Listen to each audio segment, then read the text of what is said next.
she's able to capture scenic views that many can only dream of.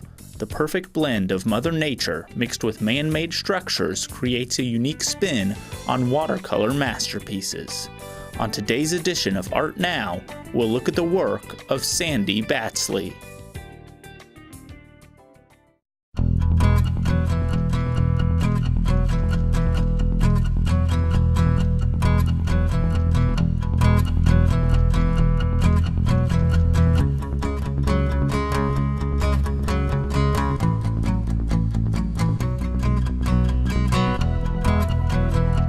Welcome to Art Now, a program where we talk to artists who are members of our community. I am Jenny Waller, and I will be your host. Our guest today primarily works in watercolors. Her paintings often depict landscapes seen from a distance or up close. She is an Illinois artisan, a member of the Door County, Wisconsin Art League, the Craft League of Champaign-Urbana, and the Spinners and Weavers Guild of Champaign-Urbana, and the Artisans 10 Plus group, a group that she helped found. She has exhibited in many places, locally at the U of I Alumni Center, the Krannert Art Museum, the Grand Prairie, the Museum of the Grand Prairie, Swope Museum in Terre Haute, and Tarbell in Charleston, Illinois, as well as the Hardy Gallery in Ephraim, Wisconsin. She has also donated many pieces to non-for-profit organizations. Sandy Batzli, welcome to Art Now. Thank you. You've had an interesting career in the arts. Although we're going to focus on your watercolors today, you are also known for your ceramics, your printmaking, weaving, and fabric printing. How did you decide to focus just on watercolors? Well, I think it was for convenience because when we travel it's easier. I mean, I can't take the easel, and I can't do the pottery, and also I think it started when we took spent 2 summers up in Barrow, Alaska, and I had to decide what can I take up there. I had been doing pottery and the oils, and I thought, well, if I can paint this little marigold that I tried, I'll bring watercolors, which I did. And then I ended up doing, I spent 2 summers there, and I did 58 of the wildflowers on the North Slope. Wow. and just loved learning all about them. Well, that's great. And then you came down here to Illinois and discovered some lovely scenes to paint on watercolors here. And it took a while to discover them. It was actually when we started to drive into Vermilion County toward Oakwood, and discovered the Salt Fork River and the landscape. And I discovered, well, actually George is from a farm area in Minnesota, and so we love the rural area and the rivers. You have some very nice pictures from the Salt Fork and the river there, and also the Stony Creek area. Particularly Stony Creek, and the history of it, to think that Abraham Lincoln actually was on a carriage. I can imagine him going along that road, and then he had, of course there was no bridge when he got to where I paint, the area I paint, so he had to go across the water and then back up again to get to Danville and back. And I think of him every time I'm there, and I think the Boy Scouts have put a plaque up there now too. Oh, that Abraham Lincoln crossed there. Yeah. Oh, that's pretty exciting. And I'm sure he was making up stories to tell in Danville and in the courthouses. Exactly. Well, I think the beautiful thing about your paintings here of the Stony Creek area are the different that you paint them during the different seasons. Absolutely, it's pretty. No matter, I always have to go that direction. It's a road parallel with 150, but it's an interior road, and yes, there is not a time that I have not found it beautiful. Foggy, snowy, summer. It's just gorgeous. All of your paintings reflect that. And I think it's wonderful the way you have included in this one painting where the red, the leaves have turned, but there's still snow on the water. That is a fabulous piece. Yeah, I maybe exaggerated that a little, but it was there. And that's what you have to do in a way. Sometimes, you must insert yourself into the landscape and exaggerate what you think is important, I think. Because some of these are the big broad scene, you know, and then others you have done just come up close and done the details on the leaves and the bark and that. Yeah, which I love too. Right. I like peeling paint. I like bark, and I thought maybe, and it's a way of doing the tree. If you want two ways of doing a tree, like this one over here. It's a birch tree, and you have you see the bark, but if you do the whole tree from a distance, you can't really. It's a different point of view. So if you get up close, you get to see all these little lines and crevices. And it's shadows. Terrific. So how do you decide when you're going to go and which area you're going to paint? What helps you make the decision to go do these different landscapes? Well, I think something jumps out at you when you're. I'm driving along in the car, and I say, "Oh, you know, look at that! You know, George, stop the car! You know, I've got to, you know." And poor man has had to do that quite often.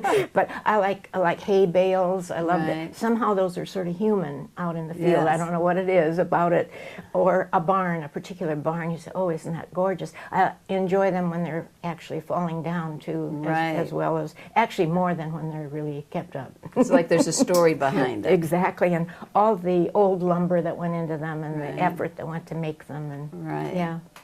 You have another painting that's of the grain elevators, and that is so different from a lot of the nature paintings that you do.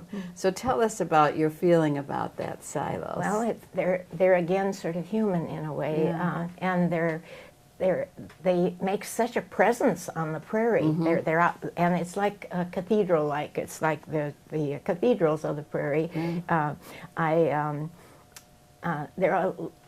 I saw one that was along the railroad going. We were on our way to Chicago, and it was a way of loading. It wasn't an elevator, but it was a way to load the coal into the train. And they looked also, they're standing, making a big presence. Right. And, so yes, I think because we're in such a flat area, they become very noticeable. And I love the shadows cast by them and the stories behind them. Exactly. You have, speaking of shadows, you have done some nice paintings on these chairs. And I think you were telling me that you come in early in the morning and you find these cast shadows on the chairs, and it's just a totally unique scene. I don't know what it is, but that probably was going on for a long time, and I never noticed it. And for some reason, I walked in the morning, and it cast these incredible lines, and I thought, I've got to paint that. And I've never seen that before, and it led to some others. And then somebody else liked it, where I was part of an exhibit in Wisconsin, and they gave me an award for it. Well, that's lovely. To my surprise. That's great. Yeah. So do you spend a lot of time in Wisconsin? As much as we can. Our son moved up there. He's in Madison, and in order to see the grandchildren, we decided to go up and we have a place up there too. And yes, then I've discovered the beauty of that. I think you have to learn the nature of a place in order to really feel comfortable. And so my husband being a biologist, I love the birds up there. I appreciate that, and down here. And he's taught me many of the things that he has learned. And so Wisconsin has its charm too. Absolutely. Have you done any painting of birds at all? I have. Have you? Okay. I just donated. Let's see. This one went. It was at the Art Coop recently. They have a benefit for the animals, animal shelter. The Humane Society? Yeah, Humane Society, Right. Exactly. And so I put in a great blue heron because I love that bird. Right. And we see it at the Salt Fork. When it flies, it's almost prehistoric, and it's a wonderful bird. Yeah, so I do like those.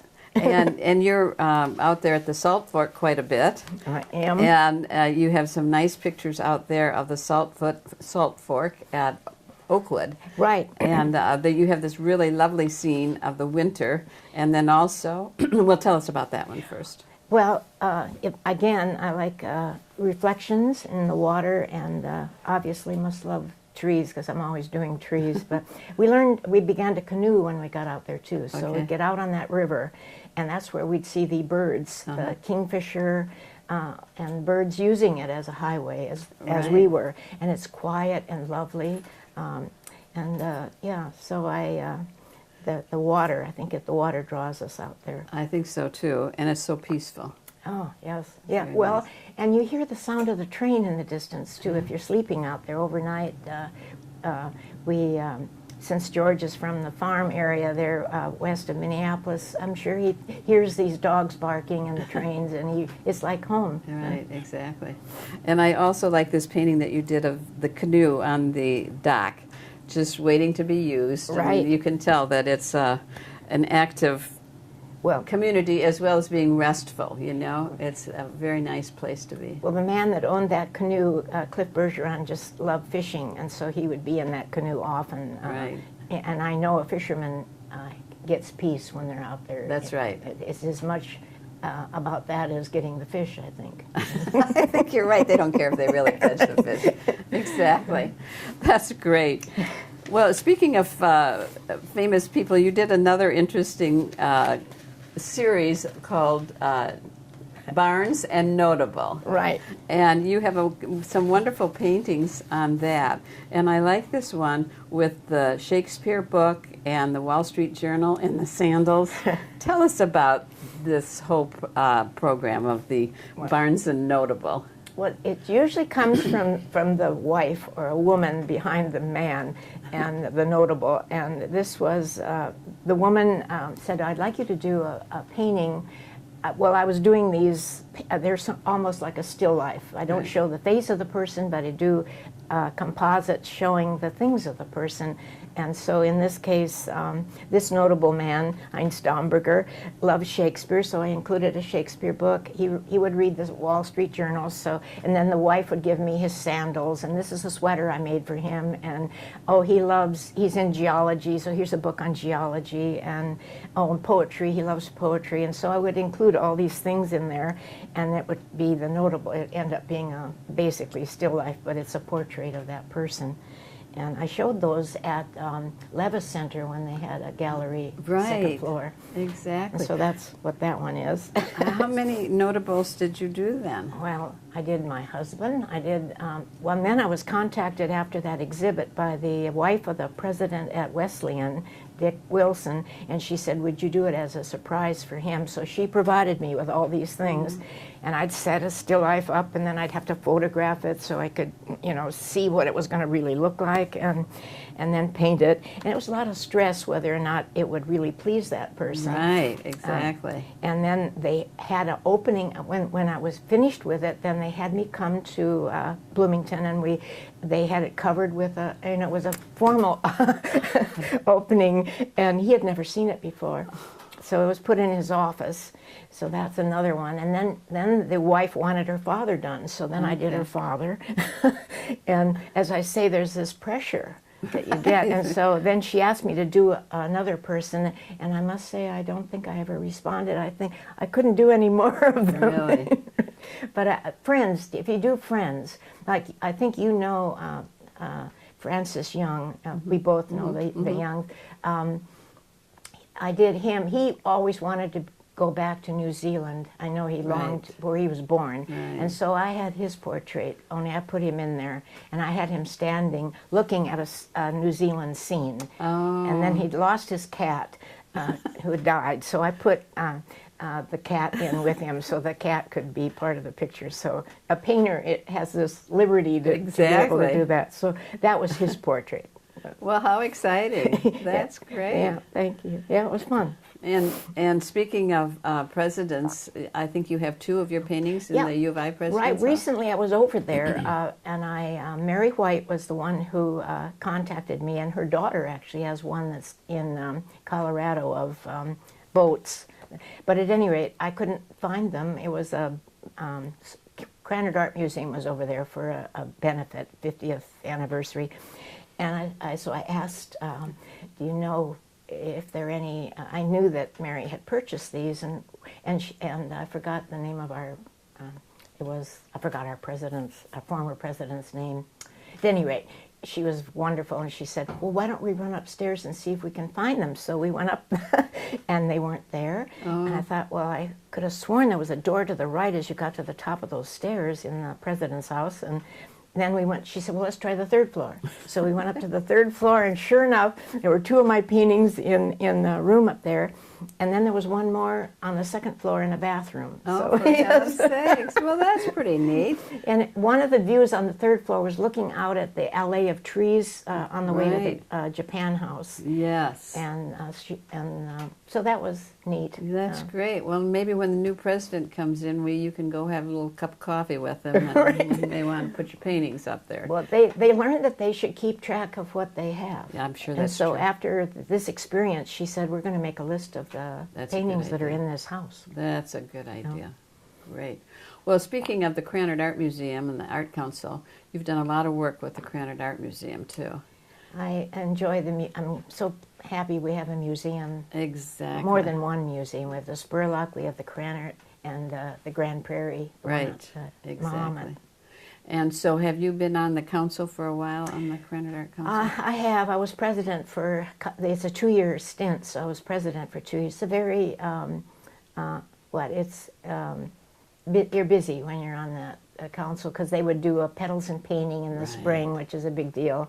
And we would try to do some educational things, and it was very enjoyable, but I'm glad I'm watching somebody else now. Exactly. Well, the other group that you started was the Artisans 10 Plus. Right. Tell us about how that started. Well, it was one of the Krannert bus trips. I was coming back on the bus with another person I knew was a painter, Lyle Casper, and we were wishing there was a group that would get together and we could discuss painting and share our experiences. So the first meeting was here in our house, Okay. and it was amazing.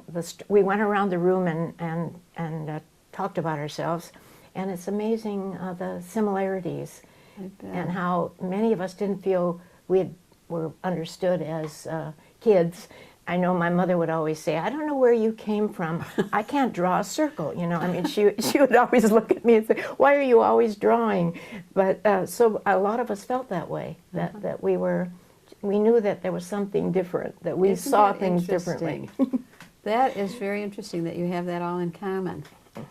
Yeah. So do you get together regularly We're still now? getting together, and we get we have critiques. Somebody we try to get as many as possible of the 10. We have it 10 plus because we wanted to keep it small, and talk about each other's work and help each other and give comments and encouragement.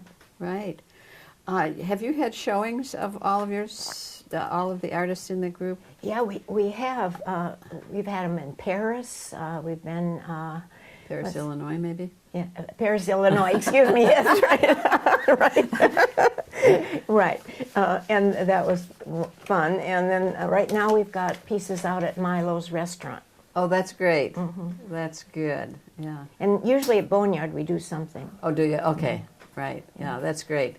I think it's wonderful that you have stressed the work that the local painters are doing here. I think that's great that you encourage them, because we have a lot of people in Champaign-Urbana that are artists. I certainly see them on your site because I've been watching the interviews, and you have many. Right, and a lot of them are members of your group. Well, I was surprised. Yeah, You know, there's Jamie and there. Right, You know. exactly. So we appreciate that, and it's really very nice to have so many artisans here. Well, thank you for what you do. Oh, not a problem. I just, Well, let's talk about, you went to the University of Minnesota, I did. and after you graduated, you took a job at an organization called Art Instruction. Right. And I understand that Charles Schultz, who is famous for his Peanuts cartoons, was there just before you arrived, but you had the opportunity to work with some of the people that worked with him, so you sort of met Beethoven and Frida.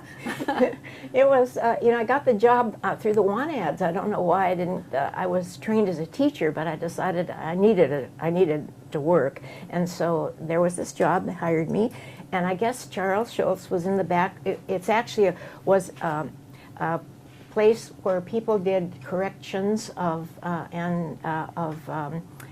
correspondence, art correspondence. And so we were set up in rows with dictaphones and all. And in the back row, Charles Schulz would comment or make corrections or encourage people doing cartooning. And I was doing a basic,